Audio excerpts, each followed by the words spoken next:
Hi, this is Ike from Groovy Entertainment. Today we got another book on record to play for you. Today's book is How the Alphabet Came to Be from 1979. So let's get started.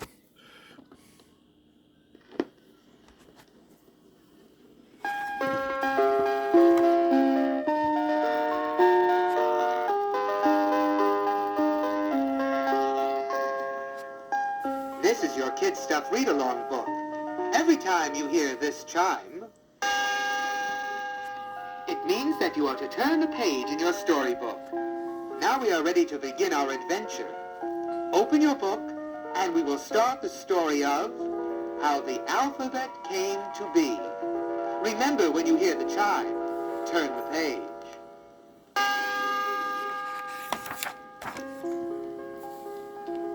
It was a beautiful morning as I made my way to school. The bell was ringing just as I ran into the room. I never wanted to be late, and I was lucky. Just as I sat down at my desk, the last bell rang. Mrs. Owens, our teacher, smiled and gave us a cheery, "Good morning, class." We all greeted her. I loved school.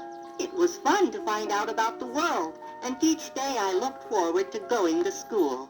It was really exciting because we were starting to learn how to read real books. I liked that part a lot.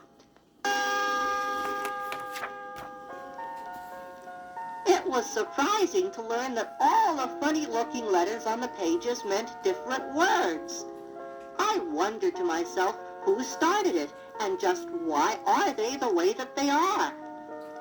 After we did our math and history, Mrs. Owens stood up and told us to close our books. I wondered if she was going to give us a test. I raised my hand and asked her if she was going to give us a test today. She smiled and told us, "No test today." Then she picked up a big book and held it out in front of her. "We are going to study words and how they came to be." "Mrs. Owens," I called out. She nodded her head towards me and said, "What do you want, Michael?" I stood up and asked, "Why are there words and who made them up?" She told us that all the words came from the 26 letters of the alphabet. Little Liz Carpenter then raised her hand and asked our teacher, "How did the ABCs come to be?" I wondered to myself, did one man sit down one day behind his desk at school and write them all down and that was it? Mrs. Owens put down her book and said, "The ABCs have been with us ever since the beginning of time in one way or another." Then Mrs. Owens told us that each country had their own ABCs. This ABC, or alphabet, makes up the basis for all the different languages of the world. I was really interested in what the teacher was saying, so I leaned forward in my desk and paid close attention. Mrs. Owens told us how the cavemen took their tools and cut pictures into the walls of their caves. These pictures are still in many old caves, so that is how we know about them. They cut all different kinds of pictures into the cave walls to tell each other of what was happening. It was the first form of writing. The cave people did not have an alphabet like we have. Mrs. Owens told us that when we went home, we should find out, if we could, how the alphabet from different cultures came to be. So I went home and went right to my mother and said, "Can you help me with some homework, Mom?" She said she would be happy to. Then I asked her, "How did the alphabet come to be?" She looked down at me and did not know what to say. Then she said, "Let's go to the library. They will have the information there." It was lucky that we lived very near the library. In no time at all, we were sitting in front of lots of open books. I was glad that Mother was there because I could not read all those big words. She turned the pages and she became so interested in what she was doing that she nearly forgot about me. "What does it say?" I asked Mother. She checked the book that she had chosen out of the library, and we started to walk home. As we walked, she told me about the way the Chinese were supposed to have formed their ABCs. The story goes like this. One day, a four-eyed man looked up at the sky. When he saw all the stars in the starriest place in the sky, he thought that these star shapes should help people with words.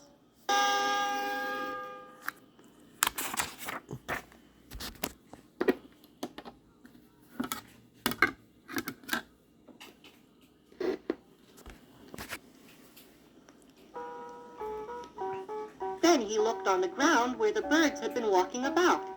He saw on the ground the markings of their feet, and he decided that they would be a part of the Chinese alphabet. The Egyptians drew pictures of their gods. All these pictures meant words, and they were called hieroglyphics. The ancient Greeks conquered many lands. They took the best letter forms from all of these places and formed it into their alphabet. After Mother told me all this, I ran home and memorized all that she had told me. The next day I gave my report to the class, and the teacher told me that it was wonderful. Then she said to me, "What about the alphabet that we use today?" She wondered if anyone knew anything about it. We all looked at each other and shook our heads. Mrs. Owens then said that the 26 letters we use today have many different sounds. It is because of the different sounds each letter can have that we do not need more than 26 of them. The ABCs that we use today were all borrowed from the old Greek and Roman letters. Mrs. Owens then put some letters on the blackboard. "Look," she said, "see how many we use today of the Greek and Latin letters in our words?" We looked, and we were surprised that our English letters resembled the Greek and Latin letters. The A, the B, the C, the E, and the F. Also the H, the I, the K, M, N, O, P, T, Y, and the X. We could really see now how our alphabet has copied the letters from other countries. Mrs. Owens then told us that different countries and cultures borrow from each other. Then Mrs. Owens made us clear our desks and take out a piece of paper to write our alphabet.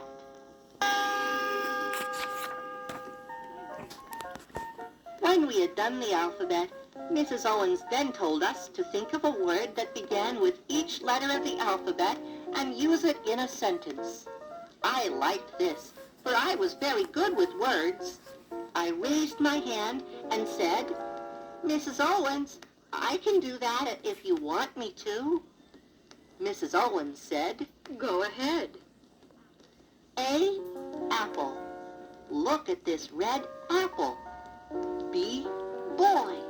Tom is a nice boy. C, cat. Look at my cat. D, dog. I have a big dog. E, eat. I love to eat. F, father. My father is very strong. G, good. My mother is a good cook. H, happy. I am happy to be here. I, ice. I love the snow and ice. J, jump. I love to jump. K, kite. I have a new kite. L, little. My brother is very little. M, mouse. I have a pet mouse. N, never. I never fight with my little brother. Almost. O, odd. I have an odd-shaped foreign penny. P, paper. I use lots of paper in school. Q, Queen. The Queen of England is Elizabeth. R, ripe. The fruit is ripe. S, stop. Please stop making that noise. T, tiny. My mouse is very tiny. U, unusual. It is unusual to see my mother at school. V, very. It was very nice. W, world. The world is a big place. X, X-ray. My brother had to have an X-ray of his leg. Y, yarn. My cat plays with yarn. Z, zebra. The zebra is my favorite animal. I'm glad I learned something about my ABCs. I never knew that it had all started during the time of the cavemen, and how it has changed through many cultures and many different lands. I wonder if it will stay the way it is now, or will it be changed in years to come? I wonder.